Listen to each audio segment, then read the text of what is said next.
Hello guys, welcome to my YouTube channel. और हमारे आज का टॉपिक है इम्यूनिटी। तो आइए देखते हैं इसके अंदर हम क्या क्या पढ़ेंगे। सबसे पहले हम लोग पढ़ेंगे इम्यूनिटी क्या होता है, फिर उसके बाद में हम लोग पढ़ेंगे एंटीजन्स के बारे में, फिर उसके बाद में हम लोग देखेंगे कि एंटीबॉडी क्या होती है, ठीक है। फिर उसके बाद में हम लोग देखेंगे कि एंटीबॉडी के कौन कौन से टाइप होते हैं। फिर हम लास्ट में हम देखेंगे कि एंटीबॉडी की स्ट्रक्चर क्या होती है, ठीक है। तो आइए हम स्टार्ट करते हैं इम्यूनिटी से। इम्यूनिटी क्या होती है? इम्यूनिटी क्या है? Power of our body to fight against pathogen. हमारी बॉडी की ऐसी पावर जो किससे फाइट करती है? पैथोजन से। वो क्या कहलाती है? इम्यूनिटी, ठीक है ना। तो इम्यूनिटी क्या होती है? Power of our body to fight against pathogen. हमारी बॉडी की ऐसी पावर जो किससे फाइट करती है? पैथोजन से। वो क्या कहलाती है? इम्यूनिटी, ठीक है। अब हम देखते हैं एंटीजन्स क्या होते हैं, ठीक है। मेजरली प्रोटीनेशियस होते हैं, मतलब मोस्टली जो एंटीजन होते हैं वो किसके बने हुए होते हैं? प्रोटीन्स के बने हुए होते हैं, एक्सेप्ट सम पैथोजन। कुछ पैथोजन के अंदर कुछ पैथोजन को छोड़कर सारे पैथोजन के अंदर जो एंटीजन होते हैं वो किसके बने होते हैं? प्रोटीन के बने हुए होते हैं। और कुछ पैथोजन के अंदर जो एंटीजन होते हैं वो लिपिड एंड शुगर के बने हुए होते हैं, ठीक है। Present on the surface of pathogen and inner region of pathogen. Antigen कहाँ पर प्रेजेंट होते हैं? Surface of pathogen and inner region of pathogen. जैसे हम लोगों ने बात करी कि ये क्या है, जैसे ये स्ट्रक्चर में हमें शो क्या हो रहा है, ये क्या है? एक पैथोजन है। ये क्या है? एक पैथोजन है। और ये जो इसके ऊपर राउंड राउंड सी छोटी छोटी स्ट्रक्चर दिख रही है हमें, ये क्या है? एंटीजन, ठीक है। तो ये कहाँ पर प्रेजेंट है? कुछ तो इसकी सरफेस पे प्रेजेंट है और कुछ इसके इनर रीजन के ऊपर प्रेजेंट है, ठीक है। फिर हम पढ़ते हैं they are specific for special. Each type of antigen have specific epitopic side and antigen determinant side, ठीक है। मतलब ये बोल रहा है कि हर एंटीजन के पास में अपनी एपिटोपिक साइड होती है, ठीक है। जो एपिटोपिक साइड होती है हर एंटीजन के अंदर अलग अलग होती है। तो एंटीजन क्या होते हैं? किससे बने हुए होते हैं? मेजरली तो प्रोटीन से बने हुए होते हैं, बट कुछ पैथोजन के अंदर जो एंटीजन होते हैं वह शुगर एंड लिपिड के भी बनते हैं, ठीक है।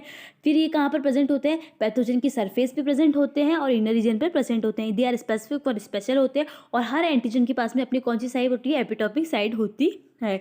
आइए अब हम देखते हैं एंटीबॉडीज, ठीक है। Made up of protein. Antibodies भी किससे बनी हुई होती है? प्रोटीन से बनी हुई होती है। Immunoglobulin and gamma globulin. Antibodies जो होती है प्रोटीन से बनी हुई होती है। और कौन सी प्रोटीन से मिलकर बनी हुई होती है? या तो इम्यूनोग्लोबुलिन से बनकर बनी होती है या गामा ग्लोबुलिन से मिलकर बनी हुई होती है। Function again specific antigen.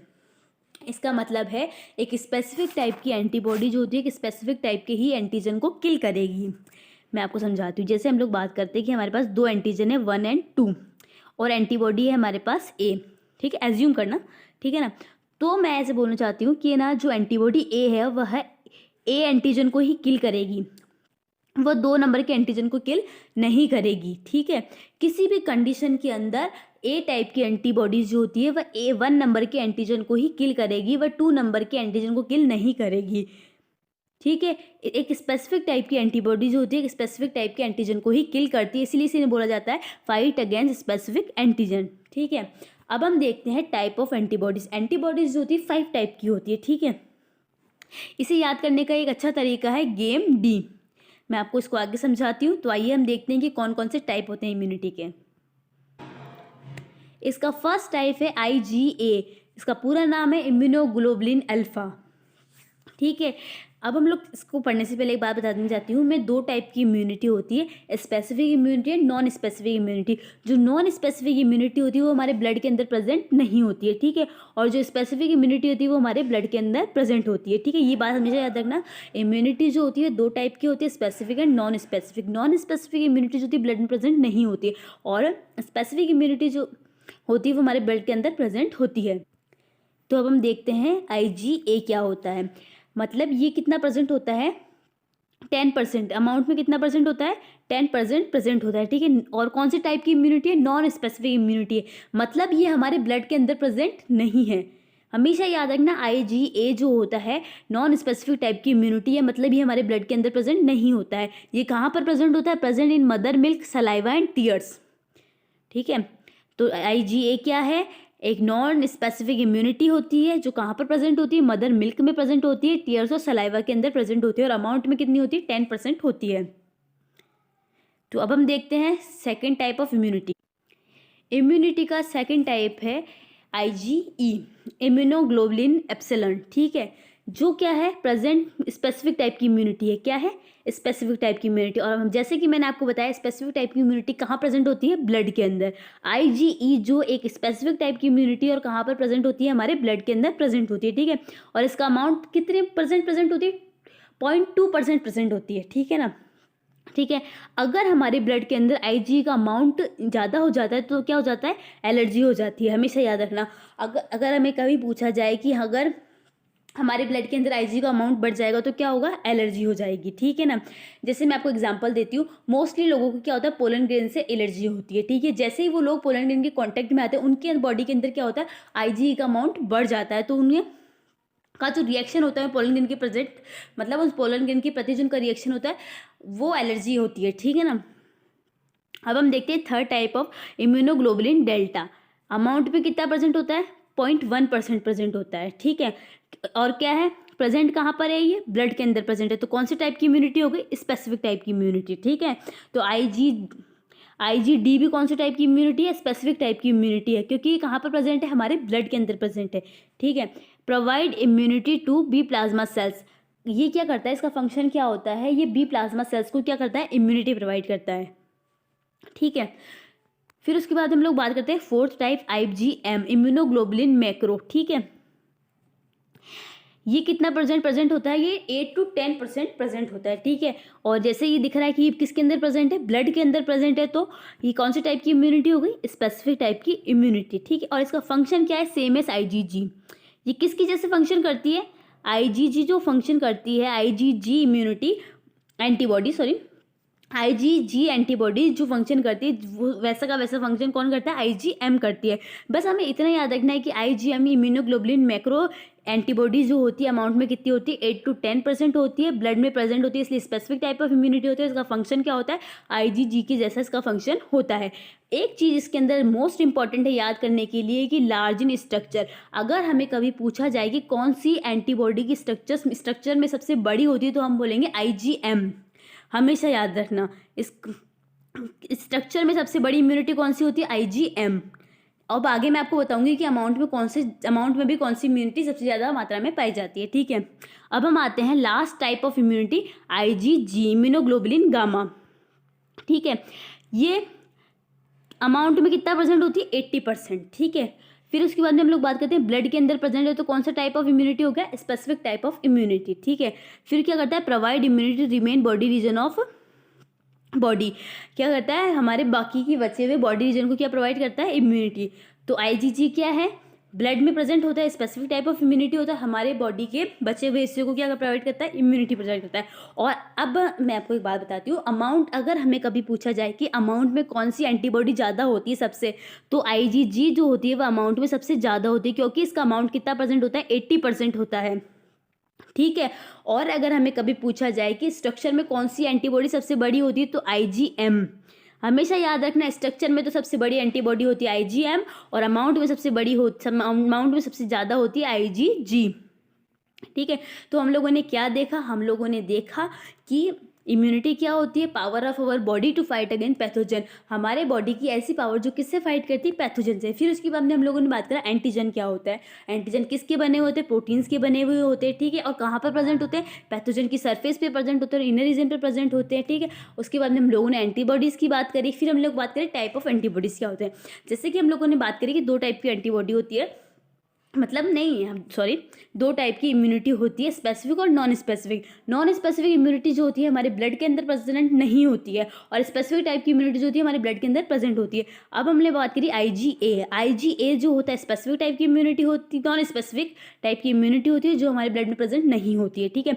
और कहाँ पर प्रेजेंट होती है? Mother milk, saliva and tears के अंदर प्रेजेंट होती है। फिर सेकेंड इम्यूनिटी के बारे में हम लोगों ने बात करी। फिर सेकंड एंटीबॉडी के बारे में हम लोग बात करिए IgE, जो कहाँ पर प्रेजेंट होती है? ब्लड में प्रेजेंट होती है, इसीलिए वो कौन सी टाइप की इम्यूनिटी है? स्पेसिफिक टाइप की एंटीबॉडी है, ठीक है। फिर उसके बाद में हम लोग बात करिए IgD। फिर उसके बाद में हम लोगों ने बात करी IgM एंड IgG। और अगर हमें कभी पूछा जाए जो सबसे बड़ी स्ट्रक्चर में कौन सी इम्यूनिटी होती है तो IgM होती है, और अमाउंट में कौन सी एंटीबॉडी ज़्यादा होती है? IgG। अब हम लोग बात करते हैं last topic, structure of antibody, ठीक है। तो स्ट्रक्चर ऑफ एंटीबॉडी में हम देखते हैं कि antibodies has quaternary structure. Antibody की स्ट्रक्चर कैसी होती है? क्वाटनरी स्ट्रक्चर होते हैं, ठीक है, याद रखना कि कभी भी हमें एमसीक्यूज में पूछा जा सकता है कि एंटीबॉडी की स्ट्रक्चर कैसी होती है, तो एंटीबॉडी की स्ट्रक्चर कैसी होती है, क्वैटनरी स्ट्रक्चर होती है, हमेशा याद रखना। मेड अप ऑफ 4 सब यूनिट ऑफ गामा ग्लोबुलिन, ये बोल रहा है कि ये गामा ग्लोबुलिन की 4 सब यूनिट से मिलकर बना हुआ होता है। ठीक है, इसमें 2 हैवी चेन होती है और 2 लाइट चेन होती है। ठीक है, तो एंटीबॉडीज़ की स्ट्रक्चर कैसी होती है, क्वाटनरी स्ट्रक्चर होती है। गामा ग्लोबिन की कितनी सब यूनिट से मिलकर बना हुआ होता है, 4 सब यूनिट से मिलकर बना हुआ होता है। उसमें 2 हैवी चेन होती है, 2 लाइट चेन होती है। ठीक है, उसके बाद हम देखते हैं कि in each subunit 2 type of region are present. ये बोलना चाह रहा है कि एक सब यूनिट के अंदर 2 टाइप के रीजन प्रेजेंट होते हैं। ठीक है, वो रीजन कौन कौन से हैं, constant region and variable region. Constant region same in all antibody, क्या हो 2 टाइप के रीजन, एक सब यूनिट के अंदर 2 टाइप के रीजन प्रेजेंट होते हैं, constant region and variable reason. जो कांस्टेंट रीजन होते हैं वो सभी एंटीबॉडीज के अंदर क्या होते हैं, सेम होते हैं। बट वेरिएबल रीजन क्या होता है, प्रोवाइड स्पेसिफिसिटी टू एंटीबॉडीज। ठीक है, मतलब ये हर एंटीबॉडीज के अंदर क्या होते हैं, अलग अलग होते हैं। ठीक है, और एक इंपॉर्टेंट पॉइंट, एक एंटीबॉडीज में कितनी एंटीजन बाइंडिंग साइड होती है, 2 एंटीजन बाइंडिंग साइड होती है। हमेशा याद रखना कि एक एंटीबॉडी के अंदर 2 एंटीजन बाइंडिंग साइड होती है। बट हम लोगों ने बात करी IgM, जो अमाउंट स्ट्रक्चर में सबसे बड़ी होती है, इसके अंदर कितनी एंटीजन बाइंडिंग साइड होती है, 10 एंटीजन बाइंडिंग साइड होती है। ठीक है, हमेशा याद रखना सभी एंटीबॉडीज के अंदर 2 एंटीजन सभी एंटीबॉडीज मतलब एक एंटीबॉडी के अंदर 2 एंटीजन बाइंडिंग साइड मिलती है। बट अगर वो एंटीबॉडी IgM है तो उस एंटीबॉडीज के अंदर 10 एंटीजन बाइंडिंग साइड रहेगी। ठीक है, अब मैं आपको इसकी स्ट्रक्चर समझाती हूँ एंटीबॉडी की। तो मैं आपको बताती हूँ स्ट्रक्चर ऑफ एंटीबॉडीज। जैसे कि हम लोगों ने बात करी, इसके अंदर 4 सब यूनिट होती है। तो मैं आपको ये सब यूनिट, ये first, second, third and fourth सब यूनिट हो गई। ठीक है, तो इसके अंदर कितनी सब यूनिट होती है, 4 सब यूनिट होती है। फिर उसके बाद में हम लोगों ने बात करी कि इसके अंदर सब यूनिट के अंदर 2 हैवी चेन होती है, 2 लाइट चेन होती है।